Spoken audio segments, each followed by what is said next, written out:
4 സംസ്ഥാനങ്ങളിലെ നിയമസഭാ തെരഞ്ഞെടുപ്പ് റിസൾട്ട് പുറത്തേക്ക് വരുമ്പോൾ എന്താണ് റിയാലിറ്റി? റിയാലിറ്റി ഒറ്റ കാര്യമേ ഉള്ളൂ.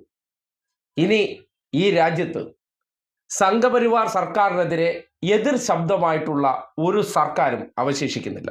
എല്ലാവരും അവരുടെ സ്വരത്തോട് വിധേയപ്പെട്ടവർ മാത്രം. തമിഴ്നാട്ടിൽ DMKയിലെ സ്റ്റാലിനും ബംഗാളിൽ തൃണമൂൽ കോൺഗ്രസിന്റെ മമതാ ബാനർജിയും ഇങ്ങ് കേരളത്തിൽ ഇടതുപക്ഷ മുഖ്യമന്ത്രിയായിട്ടുള്ള പിണറായി വിജയനും മാത്രമാണ് ഈ രാജ്യത്ത് സംഘപരിവാറുകാർ ഏറ്റവും കൂടുതൽ തകർക്കാൻ ശ്രമിച്ചിരുന്ന 3 ഭരണകൂടങ്ങൾ.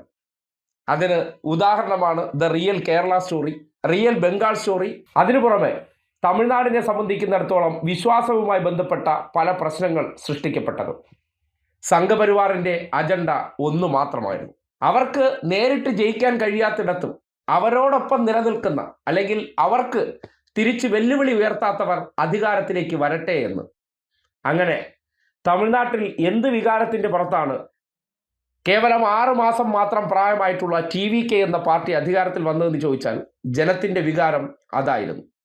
അല്ലെങ്കിൽ ജനത്തിന്റെ വികാരം ആ രീതിയിൽ ഉയർത്തിക്കൊണ്ടുവരാൻ സംഘപരിവാറിന് ആ നാട്ടിൽ കഴിഞ്ഞു എന്നുള്ളതാണ്. ബംഗാളിലേക്ക് പോയി കഴിഞ്ഞാൽ സംഘപരിവാറിനെതിരെ ശക്തമായി നിലകൊണ്ടവരെ അവർ സർവശക്തിയും സന്നാഹവും ഉപയോഗപ്പെടുത്തി കീഴ്പ്പെടുത്തി. ഇങ്ങ് കേരളത്തിലേക്ക് വരുമ്പോൾ ഇടതുപക്ഷത്തിനെതിരെയുള്ള വികാരം ആഞ്ഞടിക്കപ്പെട്ട തിരഞ്ഞെടുപ്പായിരുന്നിട്ട് പോലും ആ വികാരത്തിനിടയിൽ കോൺഗ്രസ് 3ാം സ്ഥാനത്തേക്ക് പോയി 3 സീറ്റുകൾ BJPക്ക് ലഭിക്കുകയും ചെയ്തു. പോരാത്തതിന് അവരുടെ വോട്ടിംഗ് ശതമാനം കുറയുക കൂടി ചെയ്തു. എന്തൊരു പ്രതിഭാസമാണ്!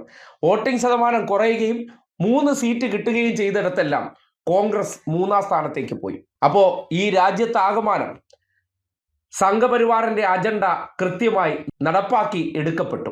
ഇനി കേരളത്തിലേക്ക് നോക്കൂ, അല്ലെങ്കിൽ കേരളം പോലെ ആകരുത് എന്ന് ഈ രാജ്യം ഭരിക്കുന്ന അമിത്ഷായോ നരേന്ദ്രമോദിയോ എവിടെയെങ്കിലും ഒരിടത്ത് പറയുന്നുണ്ടോ ഇല്ലയോ എന്ന് നിങ്ങൾക്ക് ശ്രദ്ധിക്കാവുന്നതാണ്.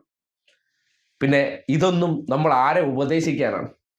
എല്ലാം നമ്മുടെ വീട്ടുമുറ്റത്ത് വരുമ്പോൾ മാത്രം നമുക്ക് പ്രശ്നമായി വരുന്ന കാലം വരും. ആ കാലം വരുമ്പോൾ കയ്യും കാലുമിട്ട് അടിക്കുന്ന ഒരു സന്ദർഭം വരും. ആ സന്ദർഭത്തിൽ താരതമ്യം ചെയ്യാൻ നമുക്ക് ചിലപ്പോൾ ശേഷി ഉണ്ടാകും.